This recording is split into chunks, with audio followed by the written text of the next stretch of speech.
ऐक ना, मला तुझ्याशी थोडं मनापासून बोलायचं आहे. कारण मला माहित आहे तू कोणावर तरी पूर्ण विश्वास ठेवतेस आणि कदाचित तीच व्यक्ती तुला आतून हळूहळू तोडते, पण तू अजूनही त्या व्यक्तीवर विश्वास ठेवतेस. आज मी अशा एका विषयावर बोलणार आहे जो आपल्या प्रत्येकाच्या आयुष्यात दररोज अनेक वेळा ती चूक करतो. आपण बोलतो, आपली भावना व्यक्त करतो, आपल्या मनातलं कोणाशी तरी शेअर करतो, पण कधी कधी भावनेच्या भरात जे बोलू नये ते सुद्धा बोलून जातो. कधी उत्साहात, कधी निराशेत, कधी फक्त मनातलं ओझं हलकं करण्यासाठी. आणि त्या क्षणी जाणवतही नाही, पण थोड्या वेळाने मनात उगाचच एकच विचार येतो, अरे देवा, हे याला सांगून मी चूक तर केली नाही. म्हणजे एक मोठं गोंधळलेलं घर म्हणजे मन. ते जागोजागी आठवणी असतात, न सांगितलेल्या भावना असतात, छोट्या छोट्या भीती असतात आणि काही अपूर्ण इच्छा देखील असतात.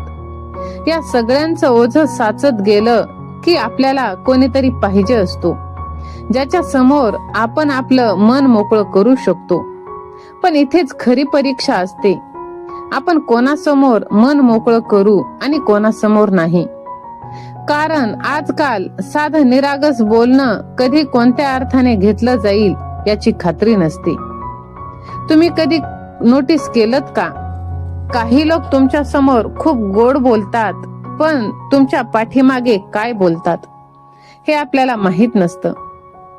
आपण खूप चांगले असतो, मनाने साफ असतो आणि म्हणूनच लोक आपला सहज विश्वास जिंकतात आणि आपल्याला असं वाटतं की सगळेच आपले आहेत. पण आपण इथेच खरी चूक करतो, कारण या जगात स्वार्थ आहे, कोणीच कोणाचं नाही. बरोबर ना?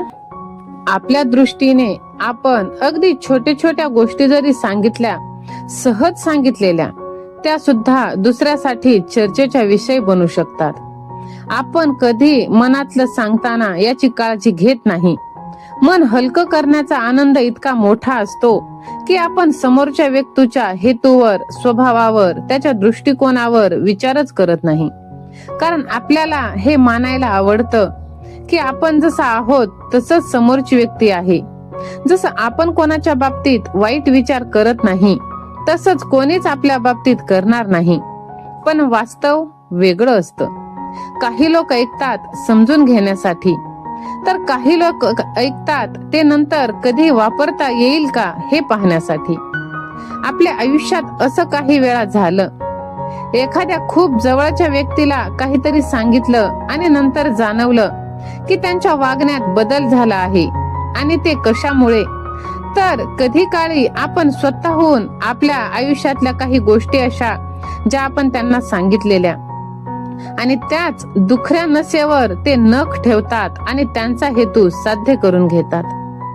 तर अशा वेळी आपण असं न करता सगळेच आपले नाहीयेत असं समजायचं आणि सगळ्याच गोष्टी सगळ्यांसोबत शेअर नाही करायचं.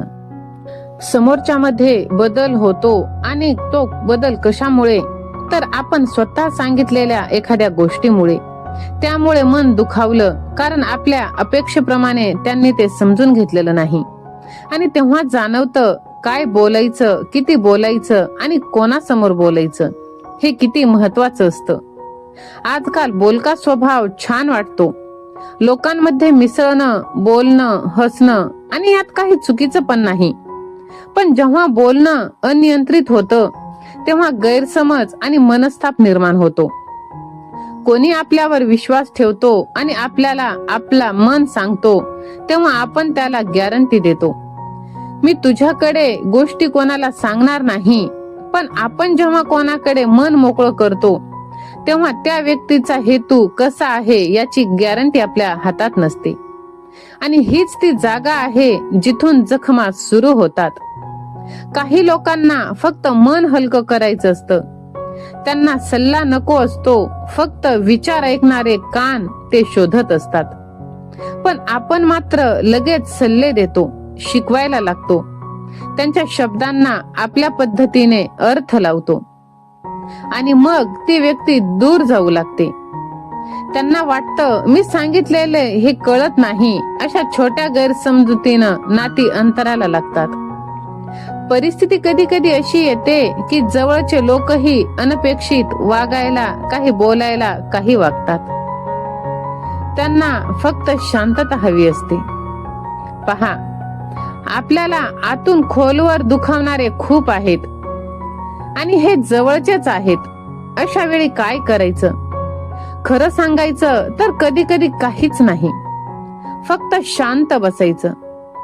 शांत बसणे म्हणजे अहंकार नाही, ती स्वतःची सुरक्षा आहे. त्या क्षणी आपल्या भावना, आपल्या विचारांच्या वेगाचा ताबा ठेवणे ही स्वतःवरची मोठी कृपा. शांत राहिलं की मन हळूहळू स्वच्छ होतं. शब्द जे नको ते बोलू शकले असते हेही कळतं. अशा वेळी बोलणं टाळायचं, तर फक्त अशा विषयावर बोलायचं ज्याला कोणाच्या पर्सनल आयुष्याशी संबंध नाही.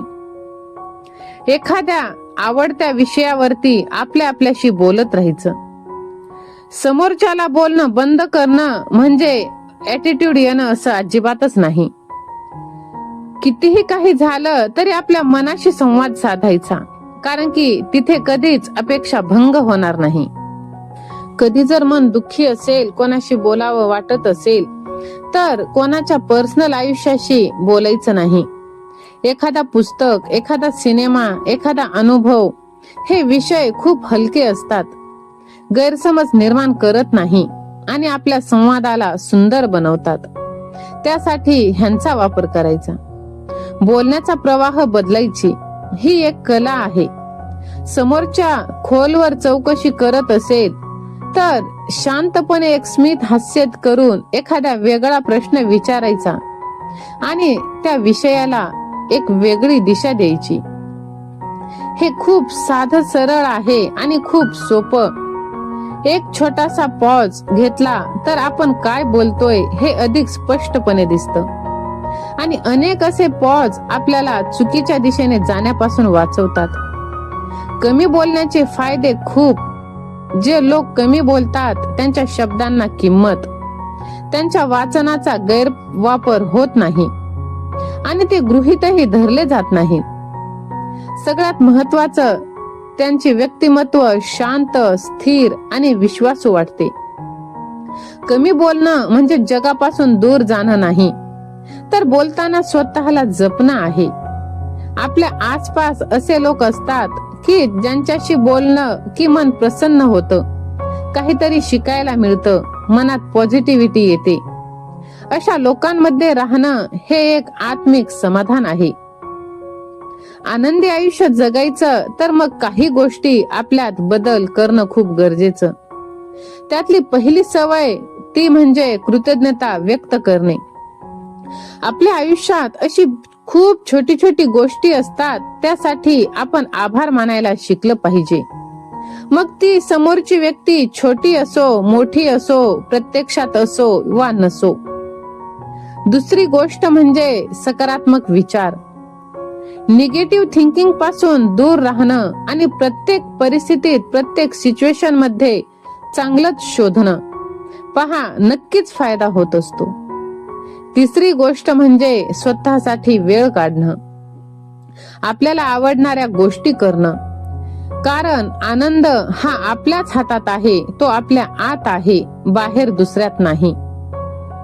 लक्षात ठेवा, आनंद शोधायचा नाही, तर तो आपण स्वतः तयार करायचा असतो. आपल्याला आवडणाऱ्या गोष्टी करून, आपल्याला हवं ते छंद जोपासून.